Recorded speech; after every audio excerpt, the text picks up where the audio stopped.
Morning. We are now in the end of June, and we're still not meeting. In session, we'll meet tomorrow night, but I can't promise you any openings since the hospitalizations have been skyrocketing in the major cities in Texas. But continue to pray for the healing of this country and that we find a vaccination for this virus.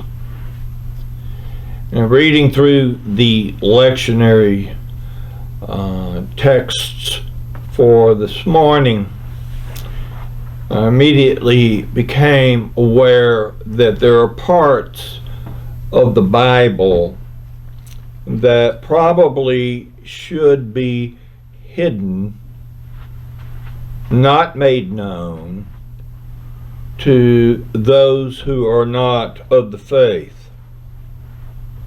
Without a faith in God, some of these texts would seem abhorrent.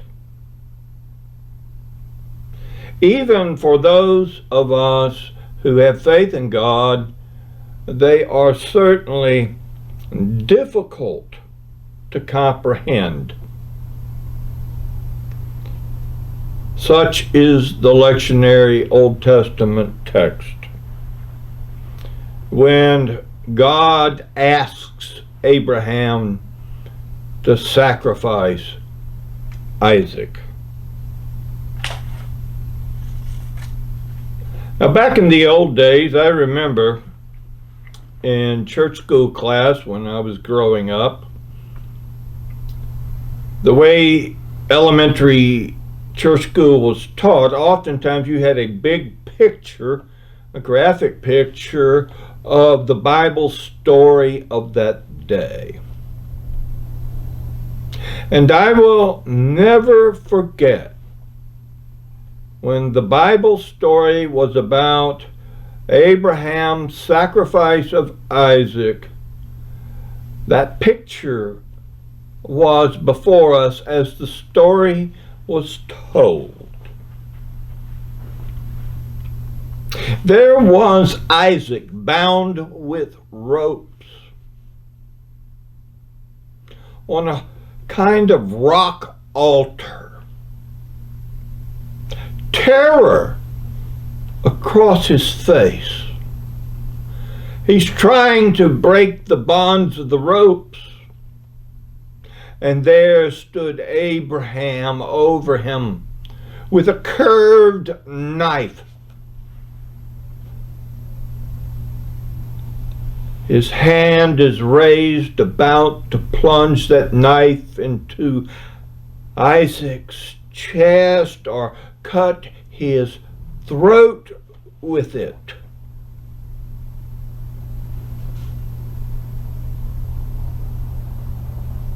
But it was interesting to note the face of Abraham in this particular picture. It was almost aglow with some kind of religious zeal. Something that seemed to be upon him from out of this world. It looks like a mixture of anger and heartless intention.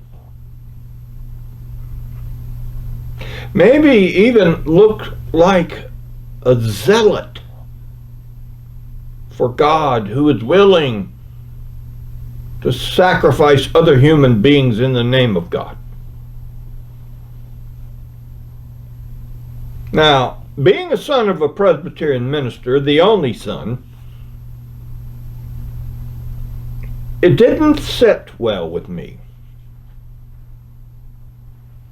And I can remember asking God not to let my father be so filled with God that I would be bound and have him plunge a knife into me. Don't let him be so full of you oh God, that he loses all sensibility and love. The puzzling opening of the text says this: after all these things, God tested Abraham. And we hear that, and there is a kind of revulsion that God would test us. Hey, God, we're trying to survive down here.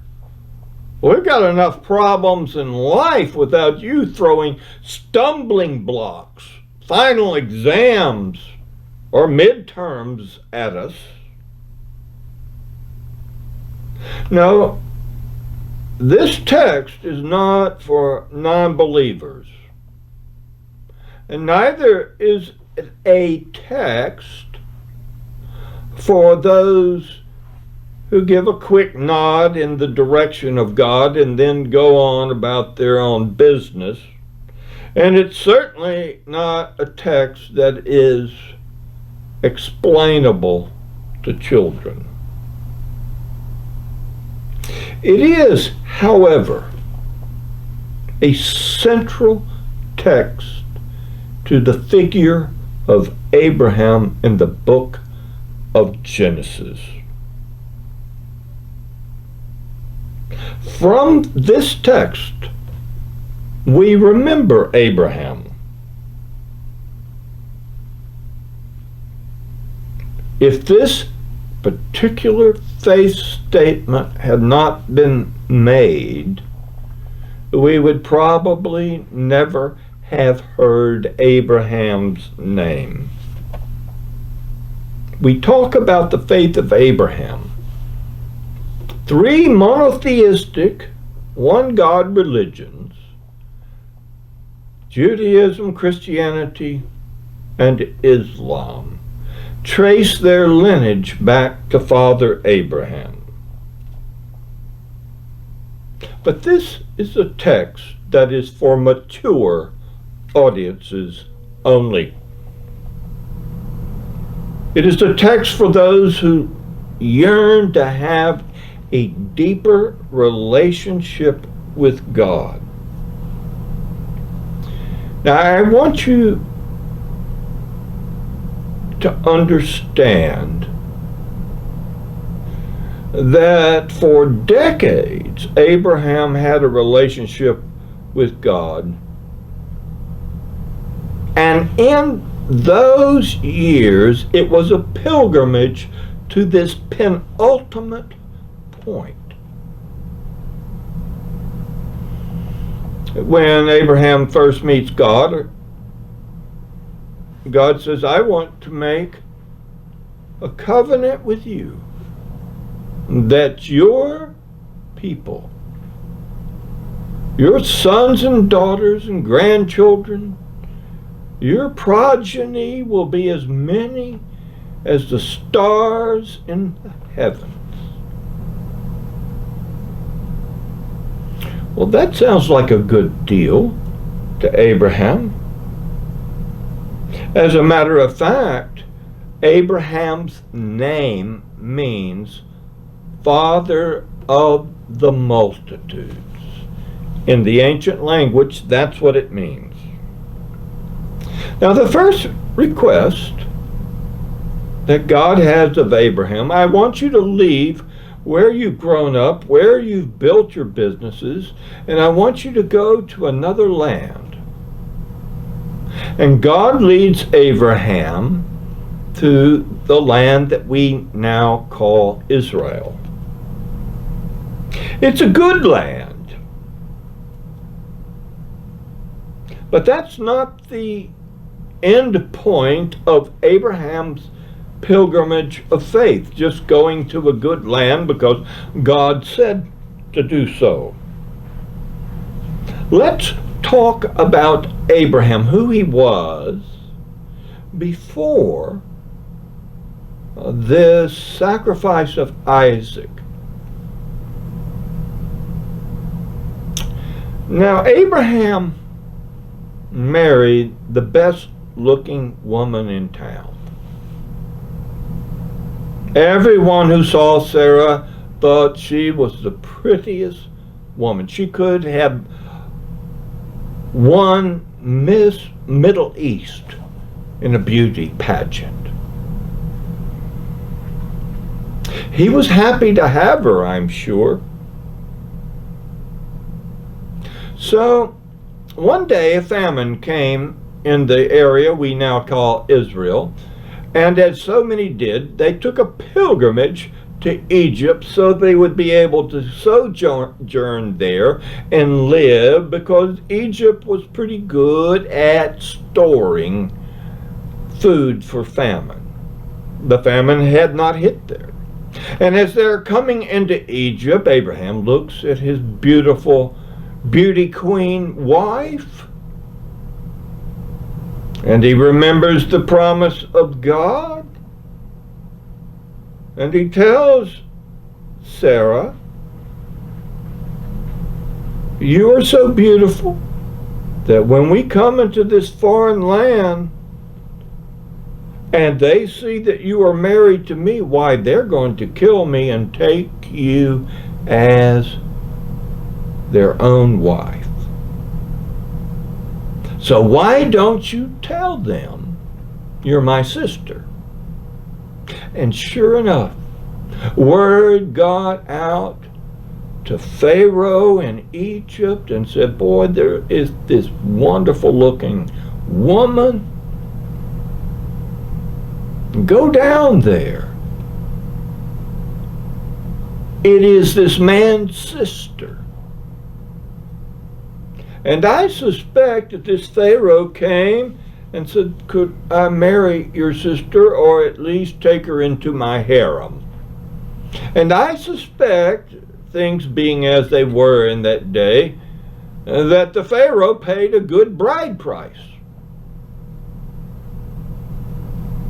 But Abraham threw his wife under the bus, and she rides off on a camel into Cairo, or wherever the Pharaoh was residing at that point. And when Pharaoh finds out that he has taken someone's wife, he is enraged, and he brings her back. And he takes Abraham to task about his weakness. You see, Abraham was trying to help God out, because if he didn't exist, how could he have so many descendants?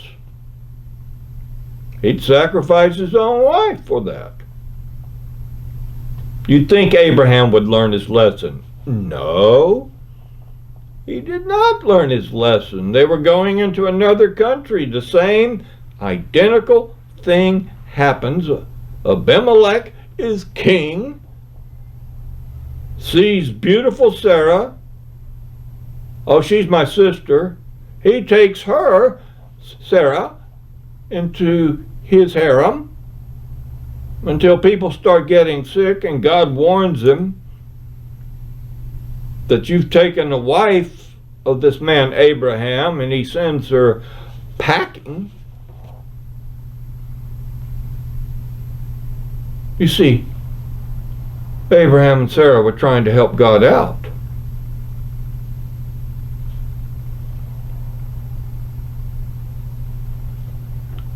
Sarah does not bear children.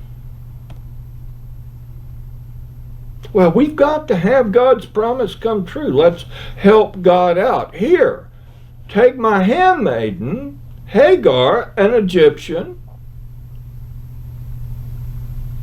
and let her be your concubine and produce an heir for me. So Abraham looks at her and says, "Oh, okay." And pretty soon Ishmael is born.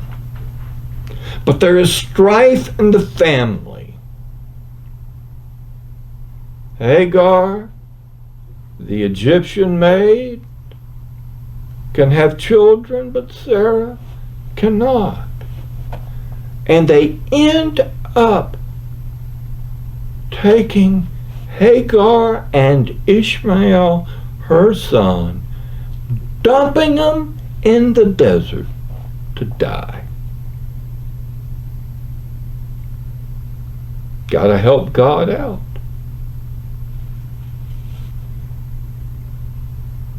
Sarah is now 90 years old. Abraham is 100.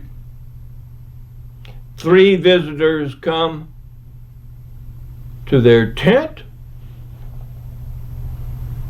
and they tell Abraham and Sarah, a year from now you will have a son. And Sarah looks over at Abraham and laughs. And Abraham looks over at Sarah and laughs. And lo and behold, a year later, a child is born. Is anything too impossible for the Lord? The 3 visitors say. And they call their son Isaac, which means laughter. But it took Abraham decades of walking with God to learn the lesson. You see, God cannot control the will of a human being. We always have the freedom of choice. And in this text this morning, in a sense, God is asking Abraham, have you reached the point in your faith pilgrimage where you and I, our relationship is the very core and center of your life? Have you reached the point where you realized that our relationship being the center, all good and great things emerge from that relationship?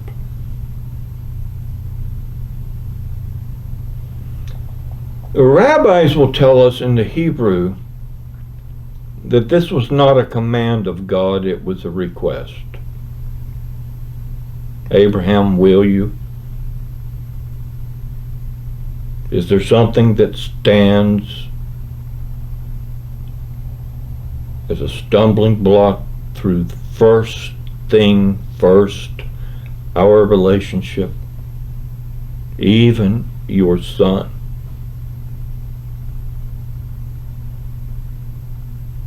You see, we must talk about mutuality of trust. And it goes 2 ways.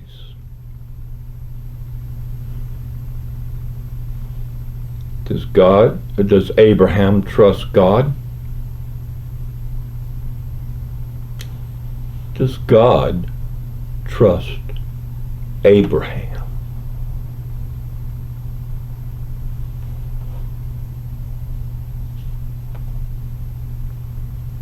That's why this text exists.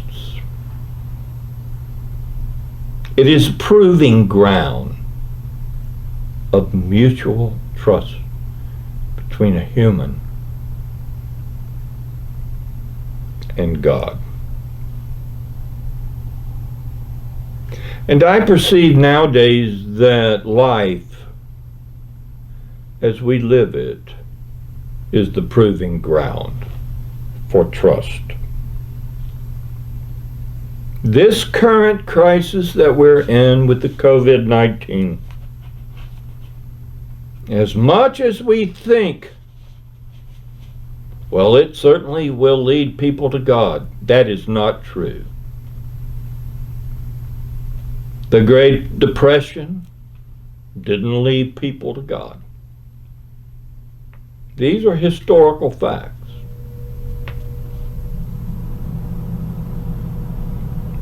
This text is about crisis in life. Many will perhaps say, because of COVID-19,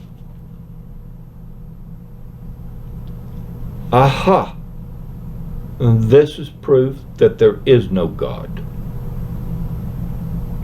Another might say, aha, this is a proof that if there is a God, he doesn't care one whit about human beings. Or, aha, this is proof that God is weak and not powerful. I would say that this virus will have an impact on people's faith. It'll primarily have an impact on the types of religious expression that emphasize a theology of glory. Now, what do I mean by that? It's a religious expression that as long as I'm with Jesus, nothing horrible will befall me. And we're seeing that's not necessarily true. It may eradicate some expressions of superstition.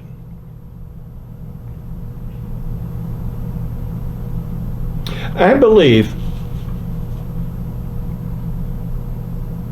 that this crisis is a point where we must evaluate really what is the substance of our faith as Christians.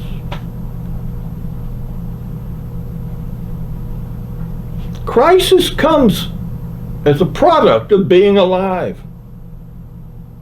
Hardships come on all people. Hardships come to the people of faith. And our real test is when these hardships come. Will we flee from God? Or will we stay in relationship with God? Even when we know the way ahead may be difficult for us.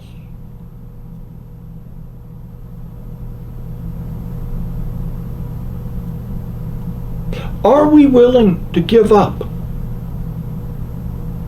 those very desirable things that are stumbling blocks to us?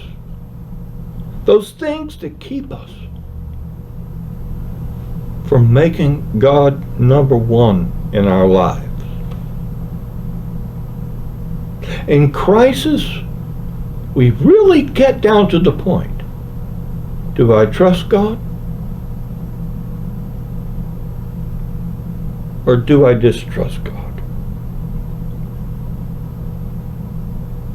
Now, faith doesn't mean we figured it all out. I suspect that one day I'll go to my grave, ponder these times of COVID-19 and wonder why. And oftentimes we find ourselves making a faith statement.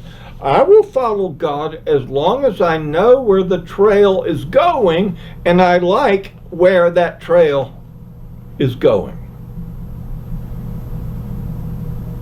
But real faith is following not knowing where God is leading. but trusting that God is a loving God and a compassionate God. We may not know what lies beyond the river bend, but we do trust that God will be there. Life and life in relationship with God are the same thing. Jesus reinforced that over. I give you abundant life. I give you whole life. I give you meaningful life. He didn't say, I came to give you a fancy car, make life smooth for you. No, it's deeper, much deeper than that.